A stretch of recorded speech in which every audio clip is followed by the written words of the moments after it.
Hi guys, welcome to my channel. আজকে আবার চলে যাচ্ছে একটা সার্ভের ভিডিও নিয়ে। দিশারি সঙ্গ, পাঁচমাথা মোড়, এজন, দুর্গাপুর। এটা হচ্ছে দিশারি সঙ্গ ক্লাব, পাঁচমাথা মোড়ে আছে। আমি অ্যাড্রেসটা দিয়ে দেবো, যদি কেউ কন্ট্যাক্ট করতে চান আপনাদের বাড়ির ইভেন্টের জন্য এই হলকে বুক করতে পারেন।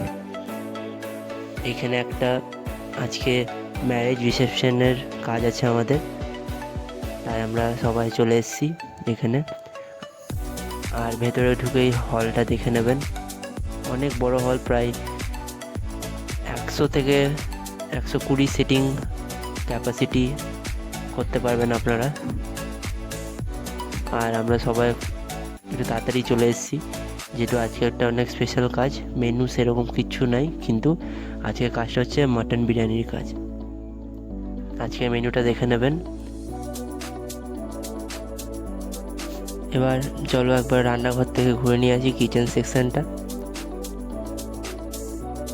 এবার আপনাদের মাটন বিরিয়ানির মেকিংটা একবার দেখিয়ে দিই। এই মাটন বিরিয়ানিগুলো এখানে সেদ্ধ করে রাখা আছে বেরেস্তা দিয়ে।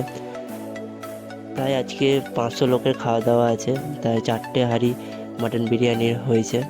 আর এগুলো বসানো আছে। এবার এর মধ্যে বাসমতি চালটা হয়ে গেছে, এবার ওইগুলো এর মধ্যে এবার লেয়ার বাই লেয়ার দেবে।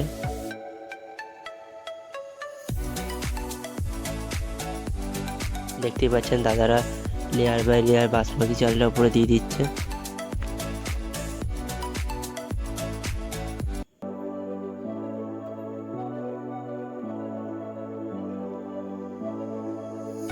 দাদারা খুবই এক্সপিরিয়েন্স নিজের কাজের। আর এটা হচ্ছে আগে ঘি দিল, এটা হচ্ছে ঘি, আর এটা হচ্ছে তেল একটা লেয়ারে। তারপরে ওপর থেকে এবার কেশরের জল দিয়ে দিল, কেশর মেশানো জল, একটু হলুদ করার জন্য। এরপরে আবার একটা লেয়ার ভাতের দেবে। এমনি করেই 2-3টে লেয়ার ভাত, ঘি, কেশর, আবার ভাত, ঘি, কেশর, এমনি করে 2-3টে লেয়ার দেবে। আর এখানে দম হবে বিরিয়ানিটা। দম হওয়ার জন্য এই জায়গাটা রেডি করা হয়েছে। আর লেয়ারগুলো কমপ্লিট করার পর দাদারা দম করার জন্য বিরিয়ানিটা বসিয়ে দিল। এরপরে নান বানাবে। নানটা ভাজা হয়ে গেছে। নান দেখতেই পাচ্ছেন, নানগুলো ভাজছে।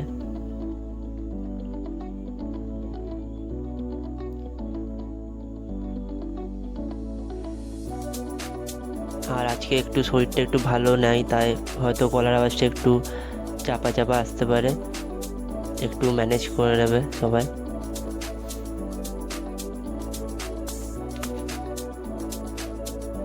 আর এখানে এখন থেকেই পুরো নান বানানো শুরু হয়ে গেছে। আর এটা হচ্ছে স্টলের জন্য ভেজ পকোড়া। স্টলের জন্য ভেজ পকোড়াগুলো ভেজে স্টলে পাঠানো হচ্ছে স্টার্টার্স হিসাবে। আর লোকজন চলে এসছে স্টার্টার্স খাওয়ার জন্য।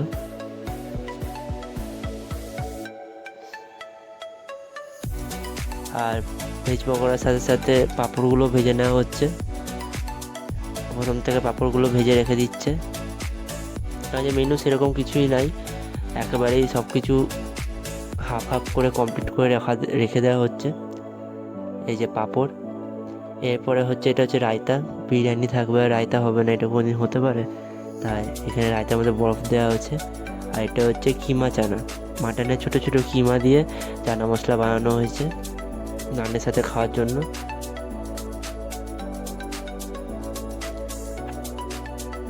আর এটা হচ্ছে মিক্স ভেজ।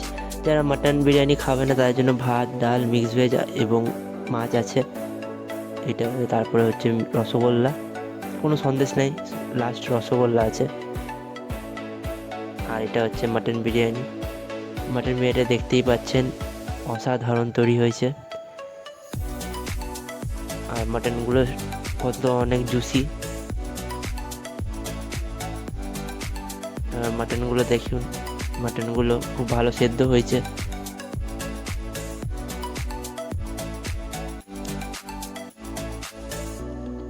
আর মাটন বিরিয়ানিটা বেশি রিচ হয়নি, একদম হালকা হালকা মাটন বিরিয়ানি হয়েছে।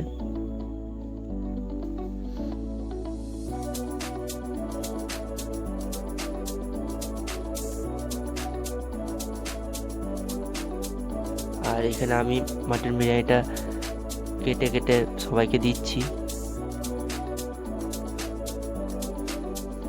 আর অনেক সাবধানে বিরিয়ানিটা কাটতে হচ্ছে, যেহেতু যদি বেশি জোর লাগিয়ে কাটতে হয় তাহলে মাটনগুলো ভেঙে যাবে, তাই আমি বিরিয়ানিগুলো কাটছিলাম।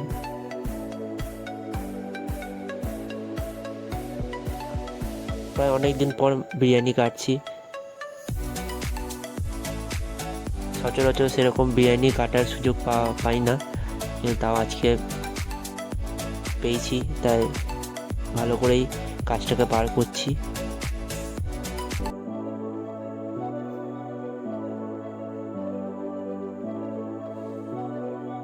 দেখতেই পাচ্ছেন মাটনের পিসগুলো অনেক বড় বড়, কিন্তু বিরিয়ানির সাথে একটা কমপ্লিমেন্ট একটা ডিশ অনেক দরকার লাগে, হয়তো চিকেন চাপ নয় চিকেন কষা, কিন্তু এই দুটোর মধ্যে কোনোটাই এখানে ছিল না, তাই ওটাও একটু মিসিং হলো আমার। কিন্তু ঠিক আছে, থ্যাংক ইউ ফর ওয়াচিং। ভিডিওটা ভালো লাগলে লাইক শেয়ার সাবস্ক্রাইব করবেন। আবার দেখা হবে একটা অন্য ভিডিওতে। ততদিন সাপোর্ট করতে থাকুন এবং আড্ডা মারতে থাকুন।